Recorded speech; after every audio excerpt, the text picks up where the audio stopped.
That's awesome. I started getting into fly. I've always been a fisherman, but I've started getting into fly fishing a little more recently. Yeah, I Yeah, used to fly fish up at like Sun Valley and yeah, the St. Joe. That's one that we used to camp at a lot. oh yeah. I started tying flies when I was back in like junior high. Yeah, I've been fanatic um, ever since. I love it. So, That's awesome. that's awesome. Yeah. in Fly fact, I fishing. was so into it that when I went off Colorado at a football scholarship, I Mhm. majored in fisheries biology. I studied Oh, fisheries really? for 4 years, thinking it would make me a better fly fisherman. Yeah, Did it yeah, Figured work if I'm for you? getting a degree, man, it may as well help me out, right? yeah. Did it work? Actually, and I worked when I first started. Of course, I was 32 when I finally finished my degree. Years later, after 8 brain surgeries, Mhm. but when I was hired by a big environmental consulting firm in Sacramento, I started as a fisheries biologist, and then I had so many ology courses that I ended up with wildlife biologist for many years. So, but fisheries was my beginning. Yeah. The the university that I went to, our the head basketball coach is actually the teacher of the fly fishing class that they have. Really, Yeah, and they that was, taught an actual that fly was fishing class. yeah, that class was always full. Oh, They yeah, didn't. You had to sign up like I don't even know, like a year in advance just to even get a chance to get in that class. and you got credits for it. You would get credit for it. Yeah, you get a full one semester credit. It just go under Awesome, like sports education. love it. It was awesome. Yeah, Well, I thank you for taking the time with us today. I'm sorry about the whole I, technical. I and with this thing, I get so freaking I get very frustrated, and Yeah, especially with the technological stuff. I mean, I live in these. I have to write everything down and notes how to get on to this, and I just get. I'm always going. God, I waste so much time on this stuff. yeah, So I don't do well with it. So I'm glad we're on. Thank you, Lord. yeah, of course. Really appreciate you taking time with us, George. Means, Uh, I mean, it's I not, appreciate you having giving me the opportunity to get my message and story out. So absolutely. Yeah, it's not often someone gets a chance to talk to a Super Bowl champion. And is it Orange Bowl? Is the other one? we played in the Orange Bowl. We lost that at Colorado, but then we won the Super Bowl. I Okay. was on the first Super Bowl team. Yeah. So Awesome. It was yeah, awesome. All right. Well, And the goal for us, George, is to just go ahead and record this video. And then our plan is to kind of ghost write a segment from the content here, put an excerpt of that into our newsletter that Peyton manages and okay. sends out. And then we'll put a link up to our YouTube channel where the full interview will be listed. And we'll also put a link to your site to say, if you wanted to look more about George's book, click Yep, here. And we'll try and. awesome. So we've got, I don't know how many people we have in that distribution list right now, Peyton. it's a little over 400, but there's more that are added pretty much every day. Yeah, so we'll put links in both through our YouTube channel and through our newsletter and everything. And with your permission, we'll probably put it on our corporate website as well to just say, Sure, here's a friend of ours. We want to learn more about his journey. Click here. absolutely, But anything absolutely. that we So, publish, we'll run by you first to make sure you're okay with everything. perfect, Yeah, perfect. So good deal. yeah. All right, so I'll let Peyton kind of take it off from here. Well, I guess the way that I kind of framed the questions was to obviously talk about your story, but kind of begin at the beginning of your story. So like for back in like Pop Warner, I guess when is your very first, recollection of sustaining one of these head injuries, whether you realized at the time whether it was serious or not? 'Cause obviously, given the time and era of football at that time was like a little bit different. And I was reading through, I mean, I saw you mentioned a bull in the ring incident. That was kind of one of your first uh, things that had popped up. So I guess what do you remember about that, if anything? So I started playing Pop Warner in seventh grade. I played on a Pee Wee team. Um, and you guys will appreciate this. So 29 kids. I played on the very first Pee Wee Pop Warner team in Stockton, California. 29 kids on the team. Three of us signed NFL contracts in 1980, which is like millions to one. Yeah. And our safety was a kid, you may know this name, Vaughn Hayes, who went on to Major League Baseball All-Star career. So we had four future professional athletes on a 29-man squad of 11 and 12-year-old pipsqueaks. That's And crazy. we came out of the blocks kicking butt and taking names. Mm. The first 5 games we ever played, we scored something like 241 points to our opponent's zero. And I was incredibly skinny and slow and knock-kneed, and they nicknamed me Clang because they said they could hear my knees clanging from clear across. But I was tough, and I went both ways. And both my older brothers went on and played college ball, and my goal was I wanted to be better than them, and I Mm. wanted to be the greatest NFL player ever. And so I started lifting weights religiously out in seventh grade, trying to put weight on. And so my third year at Pop Warner was my first diagnosed concussion, where Mm. I was knocked totally unconscious in a stupid bull in the ring drill in practice and hospitalized.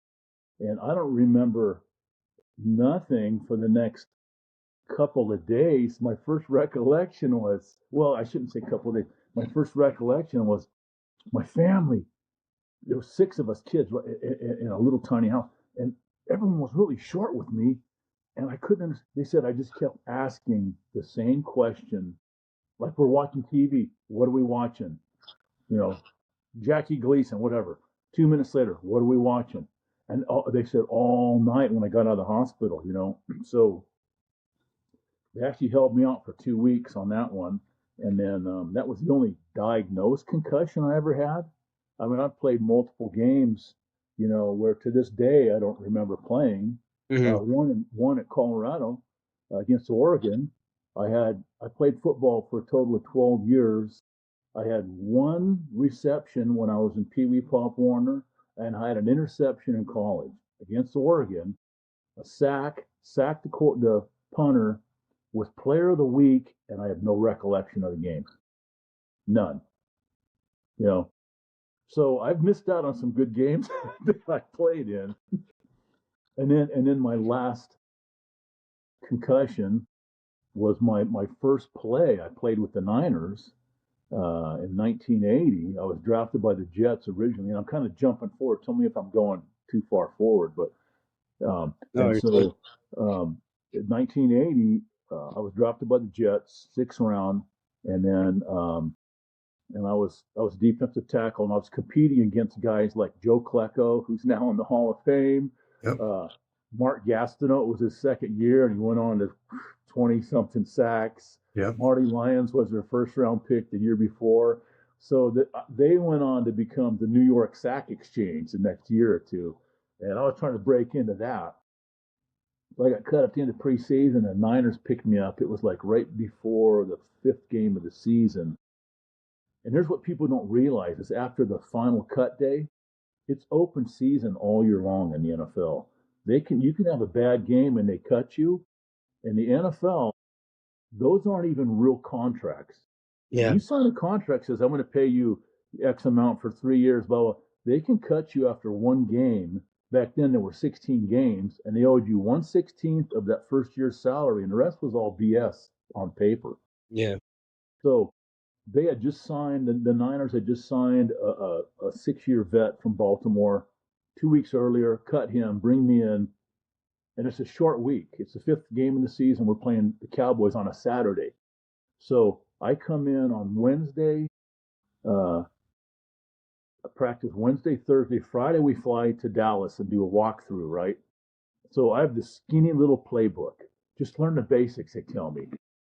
First play I'm in regular season. Now I started preseason with the Jets, but preseason games don't count. So it was my first play after working my ass off from seventh grade on to make it in the NFL. First play I'm in, it's on a goal line. I get earholed on a Dallas tight end trap. I don't remember the rest of the game. I don't remember playing the Rams the next week.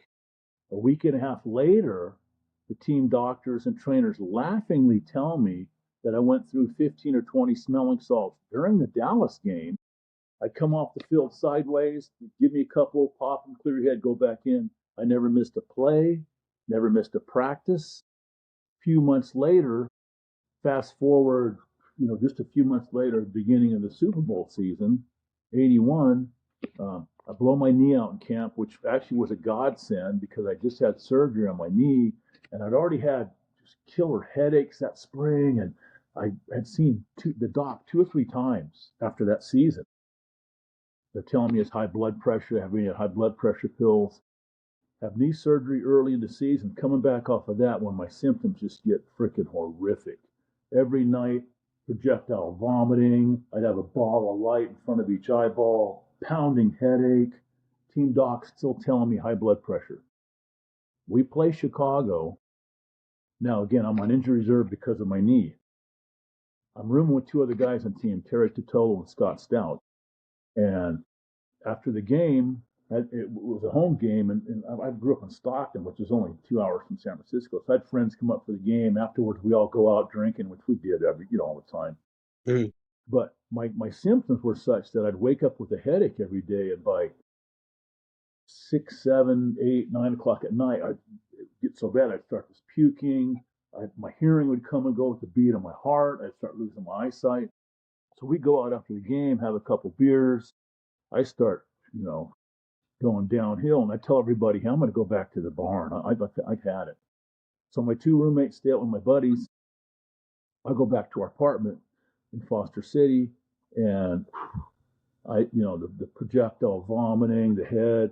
The last thing I remember is well, I shouldn't say that. So I lay down, can't hear, can't see. Terry and Scott come in after the bars close, and they're going, man, let us take you to hospital. And again, the football mentality, hey, it's high blood pressure. And I was 22. I believed what the doctor said, right? Right. I'm blowing them off. And Terry keeps coming and checking on me. And here's a sad story. So Terry Totolo. So Google Terry Totolo, George Visger, Channel 13 News. I found Terry living under an underpass in 2011 with no teeth, his own brain injury after a 9-year NFL career. Google that story. It'll break your heart. Yeah. He's looking at the camera asking if we think there's anything wrong with him. And so Terry keeps checking on me. I'm blowing him off. Finally, I don't know what time it was. And tell me if I'm going too long, but because I'll get yakking. I don't know, 4 or 5 in the morning. I'm laying in bed. Again, my eyesight's going, hearing, and my arm does one of these, curls up and like into a fist up under my chin. And I'm laying there thinking, man, that's a weird cramp. And as I grab it and pull it out, I can't feel this arm. And I let go. Well, that's known as focal point paralysis. Another one of the many symptoms of intracranial pressure, like I was telling the docs for weeks. Right. The eyesight, the hearing, that project all signs of intracranial pressure that they blew me off on. So my arm's doing this stuff. I'm thinking I'm dying now. So I tell myself, okay, if Terry or Scott come in and check on me, I'll let them take me to the hospital. But I'm not going to be a pussy and go wake them up. Again, that was the athlete's mentality. Right. Finally pass out. We wake up at 7 or whatever in the morning, the day after, and I know I could move my arm, but I could barely lift a cup of coffee. Day after games are, you go in and get treatment for injuries. Now, I was on injury reserve, so I was already getting treatment. Guys that got dinged get treatment. There's a couple of meetings. We do a light workout, break a sweat, and then you're out of there. So I go in, I do my treatment on my knee. I wait till the team doc, who was successfully sued by 3 of my 81 teammates for malpractice years later. This guy was a butcher. His nickname was Dr. D for Dr. Doom. And that's the guy we had to go see. Yeah. I wait till he sees everyone that got dinged the day before. I go in his little office in our locker room in Redwood City. I walk in, he says, what now? And this is how my book starts. I have a book that's being published in the next month or so. This is how my book starts. I said, don't tell me it's high blood pressure. I said, my arm went paralyzed. He goes, sit down, rolls his eyes. I sit on the table, and actually, this is how my book starts. He looks in my eye with his retinoscope, and he says, "Oh my God, your brain's hemorrhaging." I come off the table ready to kill him. You son. And he's like, no, no, no, hang on, and he's backing up, and I'm in his face. He's fumbling around, grabs a phone, starts dialing a few numbers, and I'm all over him, you know. And he scribbles on a notepad, and this is where my 9 brain surgery journey turns into a comedy. He scribbles on a notepad. He goes like this, and he's standing like arm's length from me, like I'm radioactive. He says, "Here, go home, lay down, and drive down to Stanford today and see this neurologist." My book I wrote, oh, my first thought was, must be one of those mild brain hemorrhages, or they would have called an ambulance. You know, serious. So I drive through Bay Area traffic to Foster City, Mm. lay down, headaches getting worse during the day. I drive myself to Stanford Hospital that afternoon, see this neurologist. He takes one look at me. They want to do a CT brain scan, but it was booked up for 2 or 3 hours, right? And if I remember correctly, Stanford was only maybe, I don't know, 25, 30 minutes from where I was living in Foster City. It wasn't too far, if I remember correctly. So he says, we can't get you in for whatever it was, 2, 3 hours. And I said, well, I'll come back, Doc. And he was like this, you drove here? I said, yeah, I drove here. You can't drive like this. I said, I've been driving like this for weeks. And this is all how my book starts. This is the first chapter of my book. Mm. We argue. I said, I'm not. He goes, he's convincing me to sit in a room for 2 or 3 hours. They take me in, do a CT brain scan, rush me in emergency brain surgery. So I had developed hydrocephalus, water on the brain. So they drill a hole in my skull.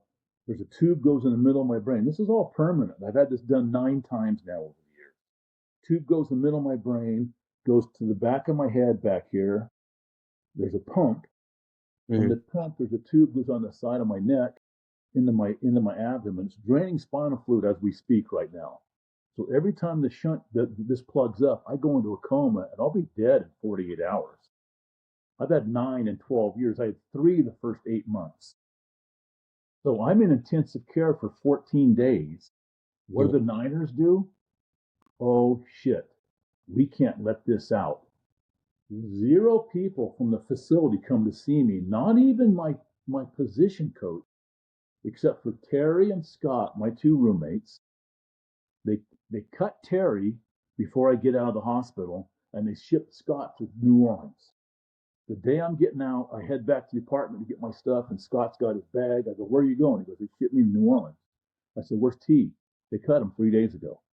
Only guys that knew what was going on. Now they're calling me while I'm in the hospital. Hey, Visk, we're going to have a special made helmet to protect your shunt. You can keep playing, which is complete bullshit. That's All right. cool. So I come back thinking I'm playing. Now we're rolling. My rookie year, we were like, I don't know, 6-10, or I mean, we were mediocre, 7-9. All of a sudden, this is the year we drafted Ronnie Lott, Hall of Fame, Eric Wright, Carlton Williams. We had 3 rookie DBs starting. Uh, we brought in Hacksaw Reynolds from the Rams. Suddenly, we are rolling. We're winning, winning, winning. They don't want anything rocking the boat, right? So nothing is said. When I had knee surgery, and I was a nobody in the NFL, that's in the paper. Now I have brain surgery, and nothing's being said, and they're treating me really weird. So I'm thinking it's all in my head, along with the tubes and the pump that are in there now.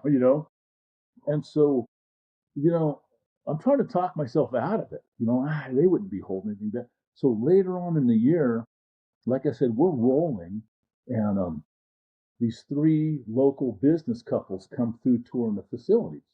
And John McVay, our general manager, is introducing them to people. This is Joe Montana, our quarterback, and blah, blah, blah. He says, this is George Visger. He's one of our veteran defensive linemen. He's on injury reserve. He had 2 knee operations. And this woman asked me, 2? How'd you have 2? And I said, no, ma'am, I had knee surgery and brain surgery. And John McVay, our general manager, looked me right in the eye with a look like, keep your mouth shut or you're gone. He says, no brain surgery, I had 2 knee operations. And I'm like, okay, now I know I'm not freaking hallucinating that. And I'm like, okay, I walked right out of the room. I go up to Keith Fawnhorse, who was our player rep for the union, and the union is about worthless as, tips on a bowl, as they say. And I tell Keith, I said, I asked him, and again, I wasn't one of like Walsh's guys. I wasn't drafted, I was just, so I go up to Keith and I said, hey, I don't know what to do. I said, I feel like I need to talk to somebody legally. And that's all I told him. So he refers me to the Players Association, who hooks me up with this attorney, which was just began a legal nightmare for me, which took 38 years to settle. This guy takes my case. Oh, you've got malpractice on the knee, about the brain. They let my statute of limitations run out, string me along for like 2 years. That started a whole just cascade of events. 4 months after the Super Bowl, so the first 8 months, I'm arrested 3 times, never been in trouble in my life. Some days I'd get up in the morning, go to practice, walk out in front of my apartment. Now, Terry and Scott are gone, right? I'd get up in the morning, go to practice, no truck. I'm thinking, where the hell's my truck? I know. So I'm calling people. Hey, did you see me last night? Did you see me? Oh yeah, you were at this bar and you punched this guy out and you threw a chair through the window. I mean, totally out of character. These are things that I abhor people like this, right? And I'm thinking, you know, so we saw this bar, that bar, and I'd start hitching rides, and I'd find my truck at some bar that I left the night before. No memory, what even went on, how I got home. Then I started ending up in jail, like I said, 3 times on some of these episodes. And this is May. Super Bowl was in January. This has all happened between September and May. I go see the neurosurgeon at Stanford in May. I said, hey, something has happened since not from my surgery. I said, well, let me tell you. I said, I've been drinking since I was fairly young, and I'm turning into the kind of guy that I freaking abhor. He does a CAT scan on me. I told him, I said, I'm leaving tomorrow for Mexico to go fishing with my brother and my sister-in-law. We're going to go down, rent a little cabin on the beach, and fish for a few days. Does a brain scan on me. He goes, you look fine. I said, what about leaving the country? No problem. What about drinking? No problem. We fly to Cabo a day or two later. The first night, I have one margarita at dinner, start getting pounding headaches. My brother Mel and Nancy stay out. I said, I'm going to go back to the cabin, man. I'm not feeling good. They come back in 2, 3 hours later. I'm going into a coma. I don't know. From that moment on, I don't remember anything for the next 16, 18, 19 months of my life. Zero. It's completely gone. My brother says he comes in, my eyes are dilated, I'm vomiting, incoherent. They're trying to get me out of the country. Long story short, get me to the airport, calling our brother in Sacramento, who's calling a surgeon friend of his, who's calling a neurosurgeon, Dr. Cobb. Dr. Cobb's telling the orthopedic that operated on my brother, your friend's dying, get him out of Mexico. My brother Mel, he said, we get the counter. They're like, this guy isn't flying. So we miss flight. They're calling our brother Bob, and Sack is going, hey, the doc say he's dying. Get him home. Finally, I guess the federales of all people came in and told my brother Mel, if you're not on the next flight, we'll get you a private one. So we get on the next flight. And again, this is all secondhand from my family. They get me into Long Beach, stabilized. By now, my brother Bob in Sacramento, through his orthopedic surgeon, we have a new neurosurgeon lined up, Dr. Cobb. They fly me to SAC the next morning once they get stabilized. Second brain surgery. The first shunt this Dr. Koenig at Stanford did. They drilled a hole in the back of my head to get the tube has to go right in the middle of my ventricles, in the middle of my brain. Little tiny cavity. It has to end perfectly. So Dr. Cobb said that wasn't a good spot, but I was in such bad shape, they didn't want to traumatize me anymore. So they used that same hole. 10, 12 hours later, my brother Bob in Sacramento gets a phone call from the hospital. They said, we're trying to get a hold of your folks in Stockton. Your brother's back in a coma. We're losing. We're taking him in for another surgery. Your family should get here. I have a third brain surgery 10 hours later, given last rites during the surgery, 23 years old. Like I said, I have no recollection. The next 16, 18 months, whatever it was, my first memory, hospital bills. Now, I didn't even think about going back to I mean, literally, I don't even know what I did that year and a half. My Mhm. brothers told me that some of the crazy things I was doing, dropping F bombs at Thanksgiving dinners in front of my mom, I mean, just losing it. Um, and so my first recollection, hospital bills.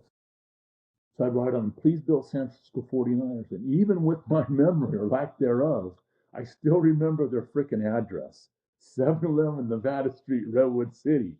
I'd send it to them. A week or two later, I'd get it back from the Niners. You owe this amount. They would just circle the total. Not even hey, sorry to hear you're back in the hospital. That started, I had creditors on me for years. Now, I made all of 65,000 was my contract, my second year in the NFL.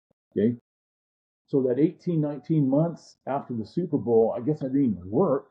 And when I did start working, I was bouncing at nights for $10 an hour and working for my brother as a laborer on his construction crew for $12 an hour. I'm living hand to mouth. All of a sudden, I have creditors on me for 2 emergency brain surgeries and 12 days of intensive care. And you can imagine what that was. I battled them till 1986. And until 2010, I had no idea I was the only NFL player to ever won a work comp case. All I sued for was work comp. That, Mhm. hey, this is a work-related injury. Right. It should be covered. Well, I won my case in 86. They offered me, the Travelers offered me 35,000. I told them where to put it. I said, I want what every injured employee has earned. I want my past medical paid. I want my future medical left open. Thank you, God, I did. And I said, I can no longer function as an employee of the 49ers. Now, I don't call myself a player. I was an employee. I said, they are obliged by law to retrain me in a field of work where I make a comparable amount of money. It's called vocational rehab. If I was a garbage man and got injured, my employer would have to retrain me where I made the same amount of money. I said, all I want to do is go back to school and finish my biology degree. I had 4 years of biology at Colorado, but I hadn't graduated when I got drafted by the Jets. So I go they back and forth, and they agree. I have a work comp attorney now, right? Who's dealing with it. So I go back now. I'm living in Sacramento, so I go back to Sacramento State to finish my degree in '86, and I had 4 more semesters of chemistry, 2 of physics left, 2 of pre-calc in one 10-month period. While I'm enrolled in those courses, I have 5 more emergency brain surgeries, several grand mal seizures. I have a 55-minute grand mal seizure sitting in organic chemistry 3 days post brain surgery number 7. I've been in organic twice and had surgery drop. I don't want to drop out. So as soon as I get out of the hospital, I'm back in class with 40 staples in the back of my head, have this monster seizure, drop out of school again. Now I have like zero short-term memory. I've developed dyslexia. I'm still battling through these courses. Um, anyway, it took me 5 more years to graduate. I was 32 years old when I finished my degree and became a wildlife biologist, which was my second dream besides playing in the NFL from the time I was a little kid, you know. And when I finished my degree, I had 172 units for a Bachelor of Science in Biological Conservation. I had every ology course in the world, but I would dodge all these physics and chemistry courses because my brain just couldn't handle it. But I had to get through them, and I got through them all. And so that was 1990, and then 93 that shunt blew out. Had my ninth brain surgery, and then went back to work as a biologist. I got married in '94 to Christy and little Steph. When I met Stephanie, my oldest. She was 2. And fell in love with her, and we got married like in '95 or so, and my wife Christy at the time was teaching, and I used to do a lot of talks at some of the schools, you know, about overcoming adversity and what have you. And so I do a little talk at her high school, And the principal came up to me and says, "Hey, can you teach algebra?" And I go, "Yeah, I got a degree in biology. I can teach algebra." Now I had no teaching credential or anything like that, but they were hurting so bad. You could get an emergency credential back then. Mm. Wind up, they fire this algebra teacher, the third one that semester that they had hired. And this is a really tough inner city school. 26 gang affiliations at this one high school. 26. Mm. We had Laotian gangs, Cambodian, Vietnamese, Bloods, Crips, Serranos, you name it. And I'm teaching ELL English, algebra, English language learners algebra. I've got all the gangbangers, right? So I taught there for a semester and then ended up teaching 2 years at Christian Brothers High School. I taught biology, chemistry, environmental studies, and English language learners algebra with 9 brain surgeries. And then went back into the wildlife work. And then in 2003, I started my own environmental consulting business. And then I was getting more and more involved. I was getting angry and angry about what the NFL was getting away with, not knowing that there was a whole bunch of guys like me out there, right? So I've always been very vocal and always have talked about my injury. 2010 was a defining moment for me. That's when Jean Marie Laskus of GQ magazine wrote the article, The Brain Game, on Dr. Bennett O'Malley's first 24 brains that he studied. And I'm reading up on these guys. The first one he did was Mike Webster, who was my idol growing up. And I lined up over him when I was at the Jets, looking at him like, I used to emulate you when I was in Pee Wee Pop Warner. Mm. I read how he died. Stun gun on his head to knock himself out so he could sleep, couldn't find his way home. And I'm reading these stories and I'm writing, I copied this article out of the magazine. I still have it in my computer case from 2000. I'm writing notes in the column. I get done with this article. It's like midnight. I'm livid. I'm thinking, I got to find this Dr. O'Malley. I track him down, and I'm telling you, God has had his hand on me so many times in this journey. I tracked Bennett O'Malley down. Now, when the article was written, he was the head neuropathologist for the Allegheny County Coroner's Office in Pittsburgh, Pennsylvania, right? I track him down. Where is he? He's the head neuropathologist for San Joaquin County uh, Coroner's Office, which where I grew up. He's in Lodi, 40 minutes from my office. Mhm. I start Googling. I get his phone number. I call him. I get this voicemail. A very strong Nigerian accent. Yes, it's Dr. Malo. Thank you for calling, blah, blah. And he ends his voicemail with, and remember, God loves you. And I'm thinking, okay, I got a guy. This isn't one of these freaking, he's into the money. I leave this voicemail. Dr. Malo, name's George Visger. I've had 9 brains, blah, blah, blah. I'm all fired up. He calls me back about an hour later. Oh, George, yes, I'd love to meet with you. He says, but I can't tonight. He said, I'm speaking at UC Davis Medical Center, which is 15 minutes from my office. I had an environmental consulting business then, right? I go, what time you done? He goes, I won't be done till whatever it was, 7:30. I go, I'll see you at 7:35 in the lobby. We go to dinner that night. It's the restaurant closes. It's midnight. We're still sitting on this table. Stories back at what they did to him, what the NFL did to him, back and forth. And at one point, he looks at me, and Bennett, God bless, I love Bennett. He's on my advisory panel to this day, my brain injury advisory. We're very, very close. And he wrote a foreword for my book. And at one point, he looks at me and he says, why do they attack Dr. Omalu? He came from Africa, just doesn't understand the American culture of where I'll cut your throat for $5. You know what I mean? It's like, hey, I want money. I said, Bennett, this is America. I said, they don't give a damn about the NFL doesn't give a damn about the human carnage. It's all about making money. He says, don't they want to know what they're killing their players? I said, no. I said, you're their worst freaking nightmare. They don't want to, if this stuff gets out, they don't want to hear what you have to say because they were just ripping him apart. And then years later, when the movie comes out, it was spot on. And I knew, and Bennett helped actually direct it a little bit. I mean, because I knew the story firsthand. Right. And so anyway, that started me on a freaking mission Mm. to, not just I'm out to bring awareness. First of all, by the grace of God, I function incredibly well for what I've been through. Right. I Yeah. speak all over the country, and my business motto is we educate, we encourage, and we empower people. The three E's. And I'll get in front of folks in 2010. I'm still trying to run environmental consulting. I'm losing my mind, memory. They have me on 4 different dementia meds, anti-seizure pills, sleeping pills all at once. I was vomiting several times a day, tremors. I couldn't find my way home from work twice. It was an hour commute. I'd driven for years. All of a sudden, I'm on the freeway and I'm going, am I supposed to go east towards Reno or west towards San Francisco to get up to Grass Valley? I had no clue. I go see the docs. Well, George, you have frontal lobe dementia.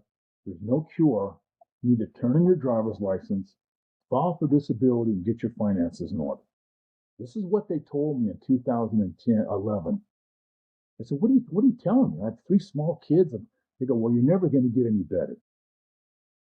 I ended up going down to, and Dr. Amen was right in the middle of a huge study he was doing on NFL brains. I call him up.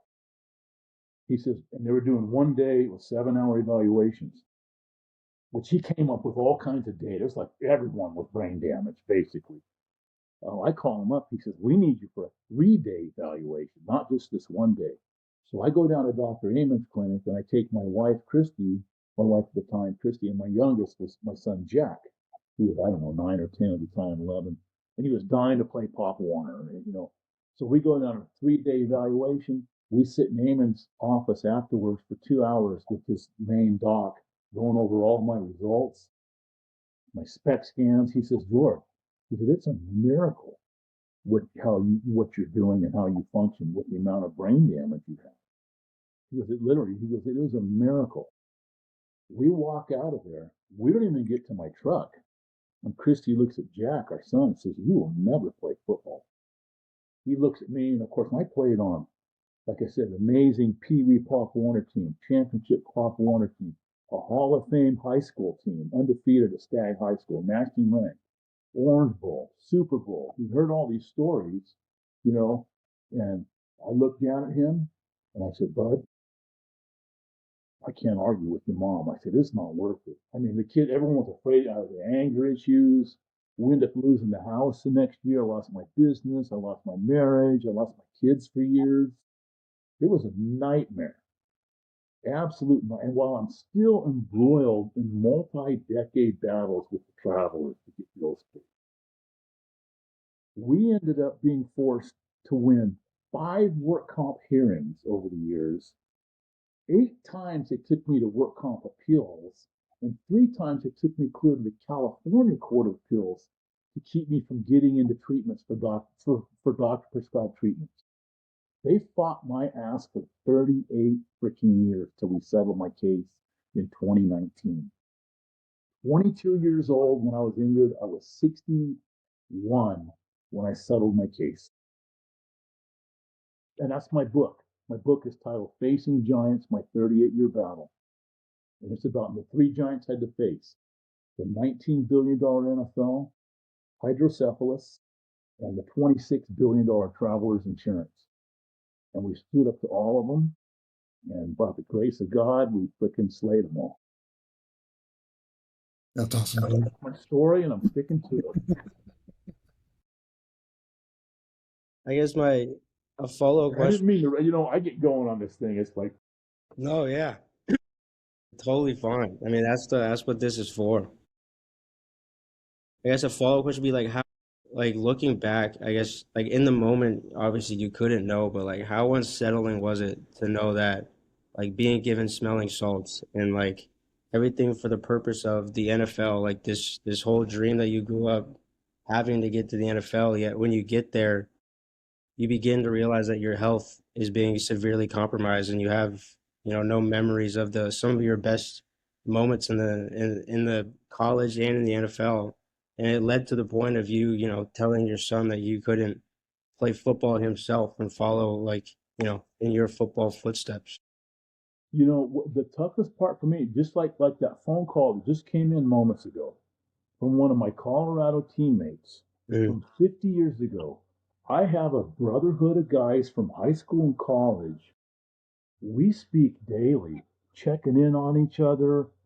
I mean, it is a loving brotherhood that you don't get, I don't think, in any other sport.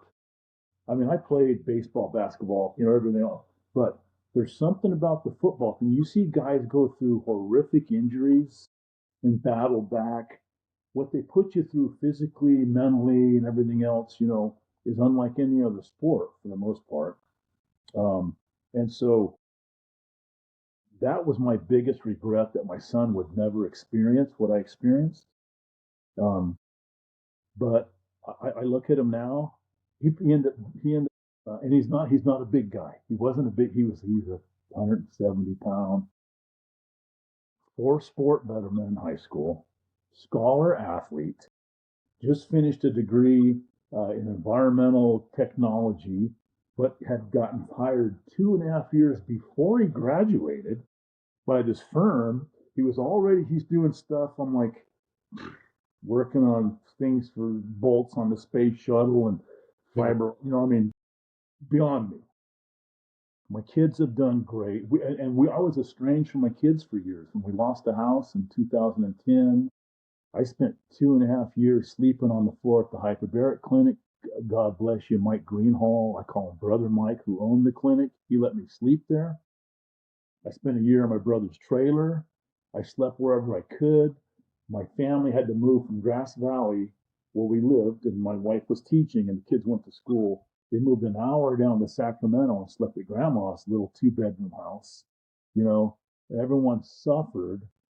I mean, things like my wife Chris would call and say, "Hey, Jack made the varsity basketball team," but he doesn't want to tell you that they all are wearing these same expensive tennis shoes. I was living on 1,760 a month on disability while I'm sleeping on floors. And my kids wouldn't want to. I'm amazing. And I go, when I scrounged money and get them, no, Dad, I'm good. I'm good. Amazing. My kids went through hell. My whole family. And by the grace of God, God blessed us, and we're all back together. We had an amazing talk with my daughter Amanda, just called a little bit ago for 45 minutes talking with Jennifer, my wife, thanking her for all this stuff she just did for her recently. I mean, it, even though my book is titled "Facing Giants: My 38-Year Battle," I'll tell you this: I won't give up the ending, but it's a good ending. You know, it's a good ending. Everybody, you know what? We're all back together, and everyone's doing good. Jennifer and my wife Christy, they FaceTime each other and tell each other how much they love each other. And Christy thanks Jennifer for being a second mom. Jennifer thanks Christy for giving her kids that she never had. It's a miraculous ending to what could have been. I yeah. mean, I've lost several guys to suicide that I've worked with closely. June 2nd of last year, I lost a guy, Mark Davis. We played Pop Warner together. We played on that Hall of Fame high school team, Stag High together. Years ago, he was calling me up. He goes, "Visk, my brain's all effed up." I say, "Hey, Mm, brother, this is what I do." I told him my hyperbarics and my omega 3s and this and that. June 2nd, last year, I'm standing in Silver Creek, Idaho, with one of my Colorado teammates, Brian Rodeo Bo McCabe, who played linebacker right behind me. Bo had a stroke with me 7 years ago, literally at dinner with me in Seattle. He can't read anymore. He struggles. So he has his own brain injury. Phone call from Mark Davis, my Pop One high school buddy. "Hey, Mark, how you doing?"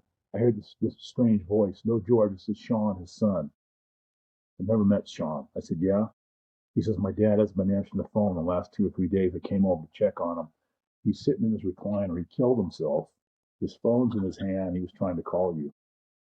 wow. If you guys are familiar with Kuiu, Kuiu, you see that gear all over the world, right? Jason Harrison, who founded Kuiu, I don't know if you know his story. He played on the Niners practice squad 15 years after me. And the next year he played 1 year on the Broncos practice squad, went on and founded Sitka Gear, built that into a multi-million-dollar business, sold that, founded Kuiu. 4 years, 3 years before he killed himself, he called me up and told me he took a shotgun to bed with him the night before. Now, we were hunting buddies. I'm driving. I turn around. I said, meet me at the hyperbaric clinic in Sacramento. Because his office, Kuiu was in Davis, right Mm. next to Sac. I drive down and Jason's like, George, man, I'm losing my mind. I know I have CT. I said, hey, you know what? O'Malley himself has told me I probably have it. I said, we're not going down that rabbit hole. I introduce him to my brother, Mike Greenhall, at the hyperbaric clinic. We get him doing treatments. I'm like, hey, you know what? You're going to be okay. 2 years later, after multiple legal battles to get me into Center for Neural Skills, I'm living there in Emeryville getting treatment. Finally, one of my nephews called Uncle George a nail hunt. Jason took a shotgun to bed with him last night and blew his brains out with his kids in the house. I'd never even met his wife. I called Kirsten up. I never even met her. I said, Kirsten, this is George Visger. I'm sure you probably have heard my name. I said, listen, I don't trust anyone other than O'Malley. I said, you got to let O'Malley study Jason's brain. And she did. Jason had stage 3 of stage 4 CTE, but he grossed 50 million this last year. That's what people don't understand. CT, certain areas don't work, but other areas, he just got back from a $40,000 doll sheep hunt in the Yukon with Trump Jr. I mean, he had the world by the short hairs, and people didn't know inside things were freaking going. Yeah. And I mean, last weekend, last freaking Saturday,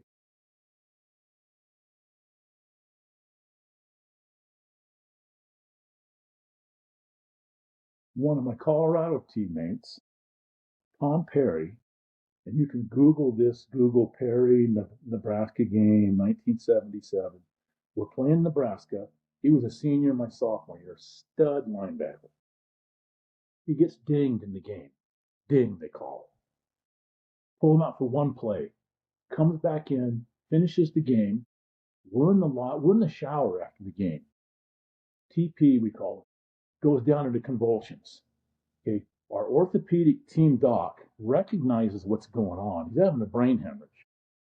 Takes a drill out of the equipment bag, drills TP's skull.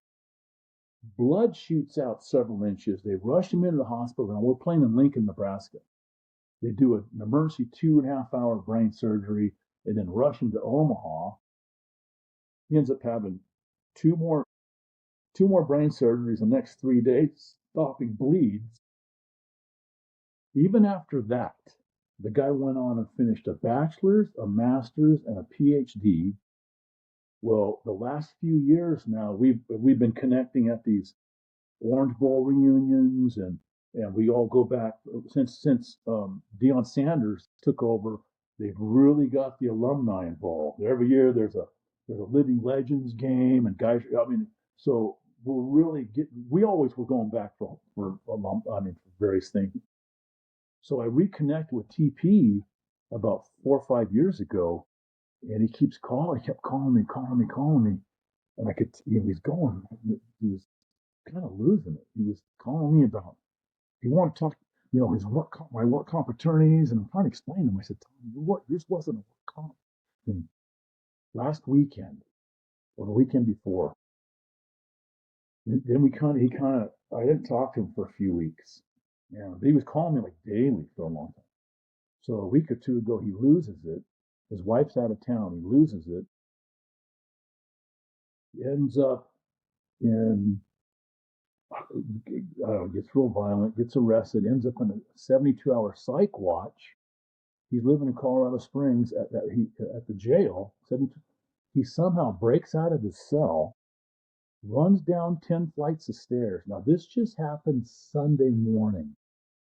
Runs down 10 flights of stairs, punches out 2 cops. The next thing we hear is he's intensive care. One of our other teammates in Bakersfield, California, who was another linebacker, played right next to TP, Bill Muxlow. Mux heard, talks to his wife. Yeah, TP's in intensive care. Mux gets a plane ticket. He's going to fly out the next day. That night, TP's wife calls. He's dead. Now, we don't know. You don't die from a psychotic event. I'm thinking the cops came in and maybe well deserved. TP was a stud, and maybe they had. I mean, we don't know the story yet. There's another one. I could go on and on about guys that I've lost over the years, and not NFL players, not just NFL players. This is a brain CTE is a brain disease from head trauma, and bull riders. I was talking with a bull rider today on another show. Uh, so anyway, I'm getting off track probably. So reel me back in because I will get rolling on stories and not even know why I'm talking about I got a couple of things for you, George. it. Pardon? Yeah, I got a couple of things for you. You got So, it. you and I met a few weeks ago, and so I'd heard some of these stories before, but what really came through today for me was you're very much a story of hope for people that are going through this. It doesn't have to Exactly. be that way. And I think it's incredibly inspiring when people get a chance to hear your story to say, look, don't give up. There are things that can be done. Exactly. I guess the question I have for you is, from the beginning of your playing career to now, and there definitely have been some advances in both the equipment and the medical side of things. What would, if you were to advise a parent and their child wants to play sports, what would be your first question or first response to Don't until they get older. Don't let them play football. I mean, you know what I mean? The human brain was not meant to be used as a weapon to strike blows. It doesn't take a rocket scientist to figure that they could come up with the fanciest equipment and all that. The bottom line is you have guys, they've put accelerometers in helmets in NFL players. Average defensive lineman in an NFL game, this was years ago data, would register 15 to 20 hits of like 20 to 25 G's per game, and defensive backs and linebackers have registered hits up to 100 G's. Now, a jet fighter pilot will pass out between 4 and 5 G's on a long acceleration. You're doing these boom, right? Multiple times a game. That brain sloshing, stretching neurons, they're getting inflamed, they're dying off in our 20s, 30s, and 40s, which is why we have such higher rates of dementia, Lou Gehrig's, all this other stuff. So I know that it has become much more aware. In fact, if you Google Sports Digest, the Visger rules, I don't know if you guys have seen that, but back in 2010 or 11, things really happened for me then. After that article came out, and I got very so the NFL had just hired this new doctor, Dr. Richard Ellenbogen, as the head of their mild traumatic brain injury group. And I always take that and slap in the face. How do you have a mild traumatic brain injury? What the fudge is mild about an injury to the most important organ in your body? I mean, I don't know. So when they hired Ellenbogen, and I had no idea who this guy was, and back then I was really getting vocal, and so I found this website, Dave Pear, who was an All-Pro defensive tackle with the Raiders, and all of a sudden he had this website, this where I'm like, oh my gosh, there's other guys like me. So they hired this Ellenbogen. Don't know him from squat. I post a letter to him, dear Dr. Ellenbogen. I pray to God you're not another paid whore by the NFL owner, or you'll have blood in your hands like these other criminals will. And I rattled off Dr. Pellman, all these other docs. I said, I hope you do what's right. A day later, I get a phone call. This is George. Yeah, George, this is Dr. Rich Ellenbogen. I go, what the F do you want? I get in his ear, hang up. Next day, he calls me back in. George, it's Dr. Rich Ellenbogen. I go, what the fudge you want now? He says, I've been reading up on you. He said, you've had 9 VP shunt brain surgery. I said, yeah. He said, you had 5 in a 10-month period while you were finishing your biology degree. Yeah. Your environmental consultant. He goes, it's a miracle what you're doing. And he goes, I'm a neurosurgeon. He said, I have done hundreds of VP shunts. He said, do you realize we have a 50% failure rate with shunts? And I go, well, 8 of my 9 have failed. He goes, no. He goes, 1 out of 2 people that have only had 1 never returned to full cognitive functioning. He goes, it's a miracle. So now we're warming up. Next day, he called me back. George, this is Rich. First name basis now. He goes, I want you to do me a favor. He said, I'm going to give you 2 weeks. In 2 weeks, I'll meet with the NFL Rules Committee. He said, I want you to write up suggested rule changes to reduce brain injury in football. I wrote him 5 pages. Everything from having guys on prophylactic levels of omega-3 fish oils to ameliorate inflammation immediately, having hyperbaric oxygen chambers in every locker room. Studies have shown if you can get someone in within the first 24 hours, most will return to full cognitive functioning within 48 hours. And so I had all these things and rule changes, start all linemen in a 2-point stance. You're not leading with your head. Those are some simple things. And so the Sports Digest got a hold of my recommendations to them. And you can Google Sports Digest, the Visger rules. And you can go through them and say, oh, they implemented this one in 2014, this one in 16, this one in 11. I mean, you can see they have put more and more of my rules in every year. They shortened the field on the kickoffs. They've done a lot of stuff. It's at least, it's always going to be a violent game. I mean, there's going to be stuff going on. My big thing is they know it now, so take care of your injured employees. Take care of them. Absolutely. Now, of course, it's different now. Back then, we weren't making. I mean, the average salary was like 73,000 my last year playing. It's not like it is now, and it's not like it's a shock to guys what they're getting into. Right. Do you remember when Borland walked away from the NFL after his rookie year? Yeah, the 49ers were like this.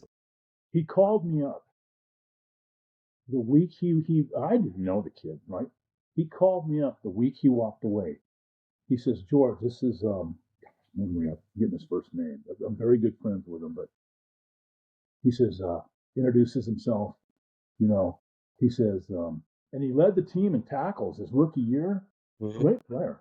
He says, I just went in and told the 49ers I'm retiring after 1 year. He goes, and they're making me pay them back like 2/3 of his signing bonus. I'm like, fudge them. He goes, no, you know what, George? He goes, I've been reading up on you and other guys. And he goes, I said, good for you. I said, I need you speaking with me. You can Google. I've had him side by side with me on stages, speaking at brain injury conferences. And I go, here's a young man who had the foresight to walk away after 1 year. Here's a guy who played 2 years, and look what happened. He and I have spoken together at a couple different conferences throughout the country. Good guy, just the nicest kid you want to meet. So I like to think that my being vocal has helped, even if it's just one person avoid what the carnage my family went through. It's been worth the battle for me. Yeah. That's my mission in life. It is to do whatever I can to use what I've learned to help others. I'm a military vet, 17 suicides a day right now. Right. I've spoken at Senate hearings on that, congressional hearings. Yeah, that's. I was speaking at one years ago, the California Brain Injury Association. They were trying to push a bill. I think it was a youth sports bill or something, and they had me there to speak to support it in Sacramento. And the person that spoke ahead of me was a woman, or her husband was a vet, and so when I had this little speech ready to go, right, when I get up after she spoke about her husband can't get benefits, I look at all these senators and congressional. I said, shame on you. I said, you sit behind your fancy freaking desks drawing six-figure salaries while people like this guy puts his ass on the line so you could take freaking a month sabbatical, whatever the hell you guys do. I said, shame on you all. He can't get benefits. I ripped their ass. I sit down. Like, this is in the capital of Sacramento. A couple minutes later, this woman comes up, hands me a piece of paper. Mr. Visger, Senator Ted Gaines wants to see you in his office afterwards. I said, you're effing right, he wants to see me. So I go up after the meeting. I charge him to his office. I'm ready for freaking bear, right? And I'm like this. He goes, no, no, no, no. I'm on your side. I said, you freaking better be on my side. I said, I will bring holy hell on your ass and the rest of these idiots that throw these people to the dogs. I was thrown to the dogs by the NFL, but you're throwing our vets to the dogs? Senator Ted Gaines was on my unofficial advisory panel for a while after that. I've helped some of them push bills through and stuff. So it's been a battle for me. And, that's my mission, Yep. Yeah, you're Man, very I probably got off track.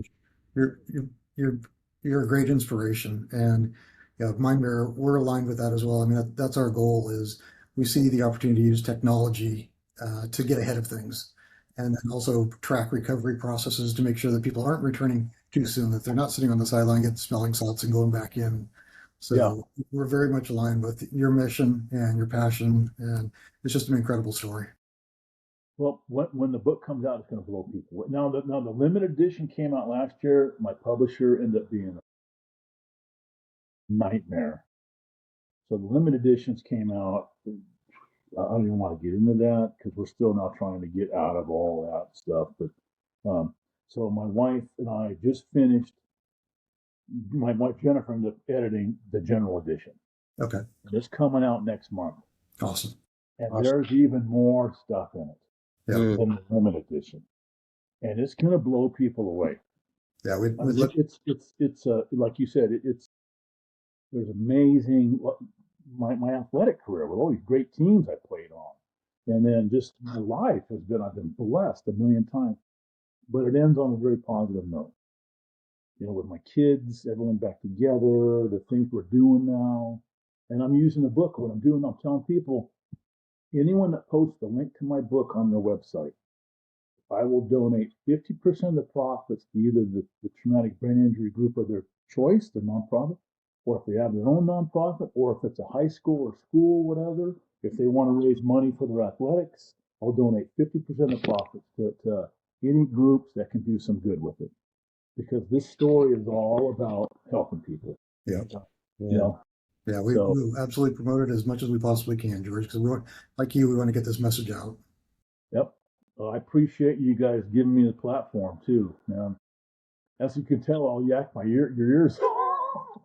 And you got to reel me in because I'll get going on stories that it's like, why was I talking about that? So, Peyton, are there any other questions you want to just ask George that you want to weave into the story?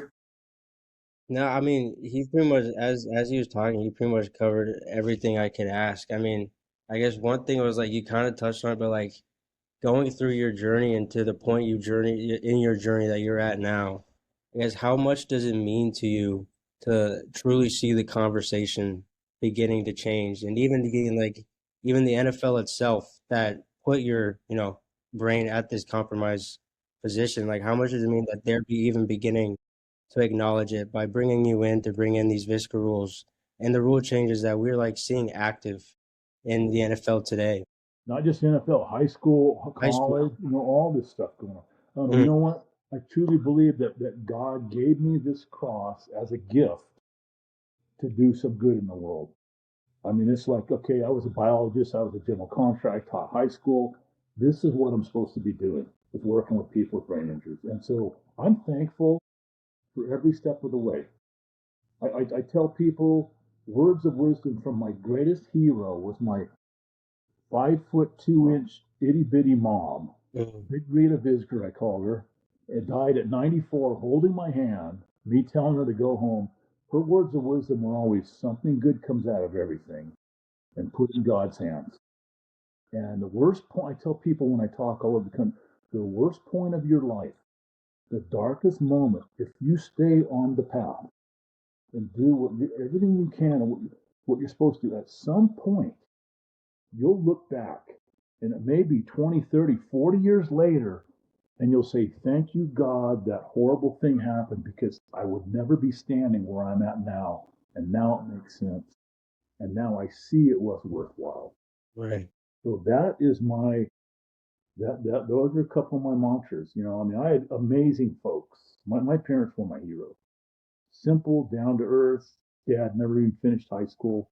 You know, dropped out of high school during World War II, enlisted in the Navy, fought in all the major campaigns in South Pacific, and then went to work driving a beer truck and raised 6 of us in a 2-bedroom, 1-bath house. Both my older brothers with 3 college degrees. We had a CPA. Everyone went on to do fine. You know, and but anyway, I'm getting off track. Yeah, why don't we go ahead and wrap it up? And then, like I said, George, we'll have Peyton will edit this up a little bit, and then he'll kind of ghost write an excerpt of this. So it'll go in the newsletter. We'll get that to you for your review and approval. And then once we're all good, we'll get your story out there as much as we can. Awesome. And so, Mind Mirror, that's the name of your newsletter. Is that what it is? Yeah. Yeah, it's the name of our company. So it's just the Mind Mirror monthly newsletter, and I think we actually have you in our database now, so you'll actually get copies of that, and you'll see some of the research that Peyton's posting in there. One of the things when you touched on the equipment side of things, Peyton actually found out that the helmets now are actually worse. They're making the problem worse because the space is so much larger. They're taking bigger hits. Wow. Yeah. Interesting. Yeah. Interesting. Yeah. I mean, here's the thing: is I grew up. We started off, in Pop Warner. We had suspension helmets. We had solid pads. In high school, we had water helmets, then air helmets.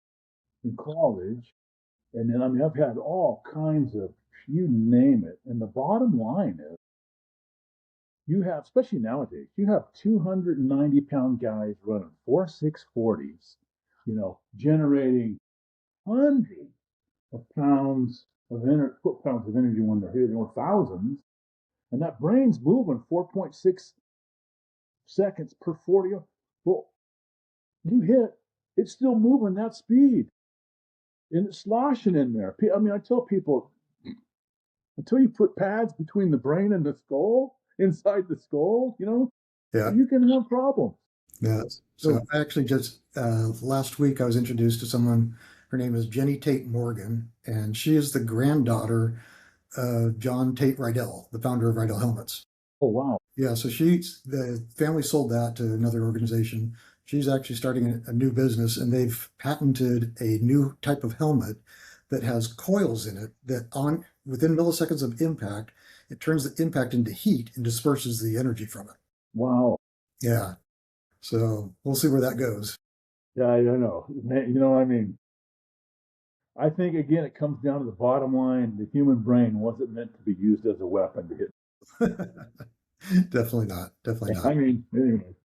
All right. That's just a brain damaged guy. Yeah, I mean, what do I know? That's awesome, George. Well, we appreciate your time today. Hey, well, thanks, guys. And I know I probably went overboard, but appreciate your time. It was awesome. It was awesome. That was awesome. Okay. Good deal. And let me know how I can help you guys.